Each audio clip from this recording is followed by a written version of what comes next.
The letter arrived looking official, but nothing about it felt normal.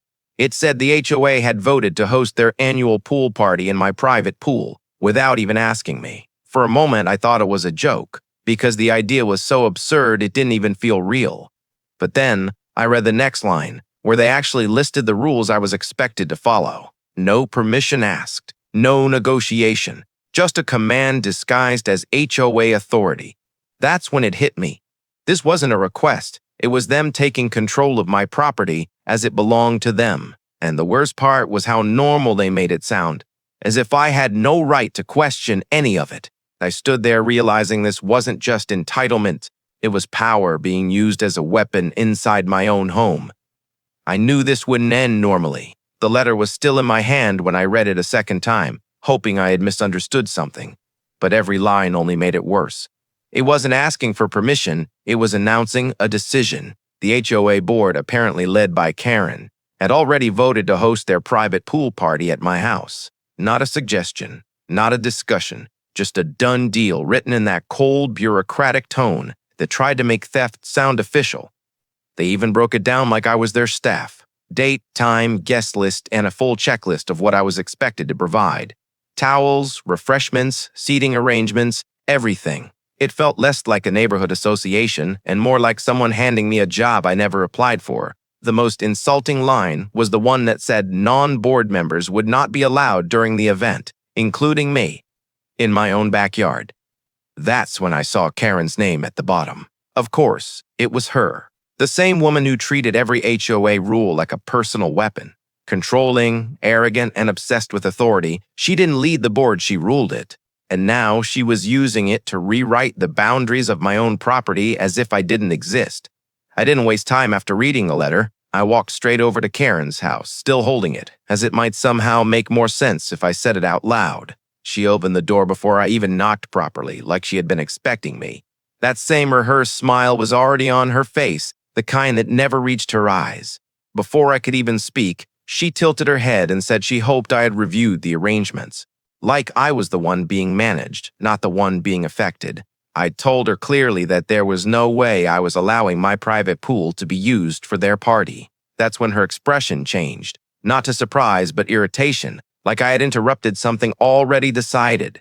She didn't argue with logic. She didn't even pretend to listen. Instead, she said the HOA had already approved it and that I was obligated to comply as a homeowner. The way she said it made it sound like my property was just another shared resource she controlled. In that moment, it became obvious this wasn't about misunderstanding. Karen genuinely believed authority meant ownership, and the more she spoke, the clearer it became that in her mind, I wasn't being asked, I was being overridden.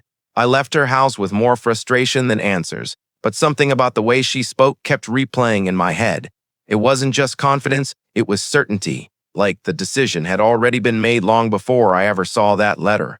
That's when it stopped feeling like a simple dispute over a pool and started feeling like something much more deliberate. This wasn't Karen misunderstanding boundaries. This was Karen testing them, seeing how far she could push before someone pushed back. And the HOA wasn't just backing her up. They were enabling it, giving her authority that had no business reaching into private property. The more I thought about it, the clearer it became that this wasn't about a single event. It was about control. If I just refused, she would twist it into me being the problem. That much was obvious now.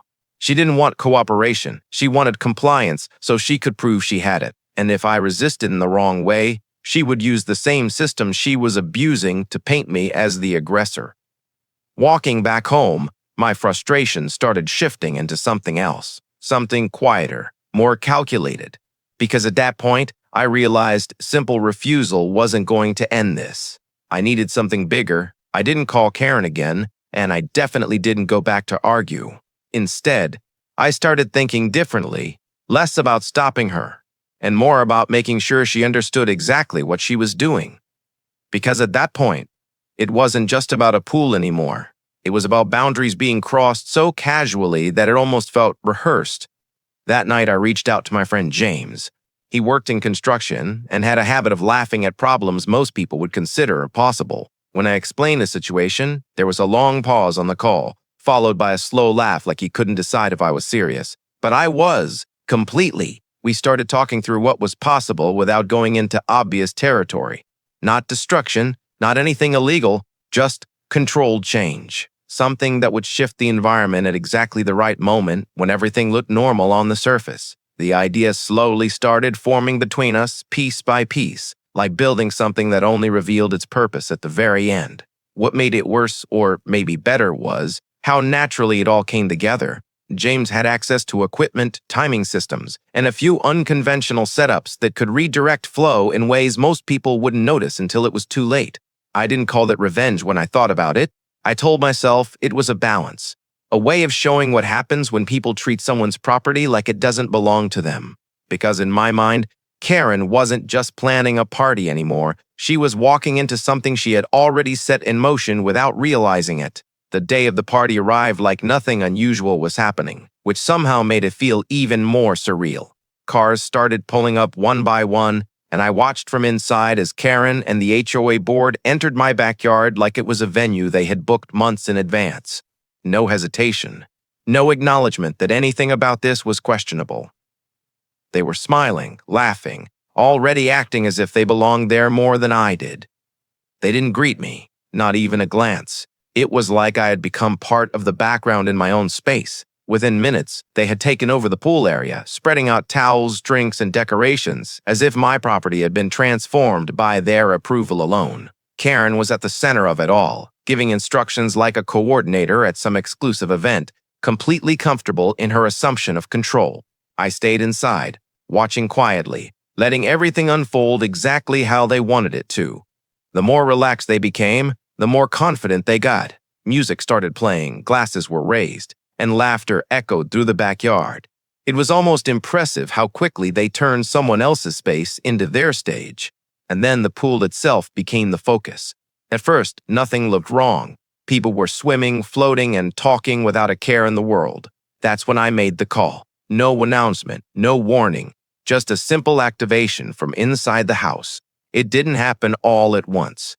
The change started subtly, almost unnoticeably. A slight shift in the water, something most of them ignored. But I knew what was coming next. James had built it exactly the way we planned. Slow enough to stay hidden, precise enough to take effect when it mattered most.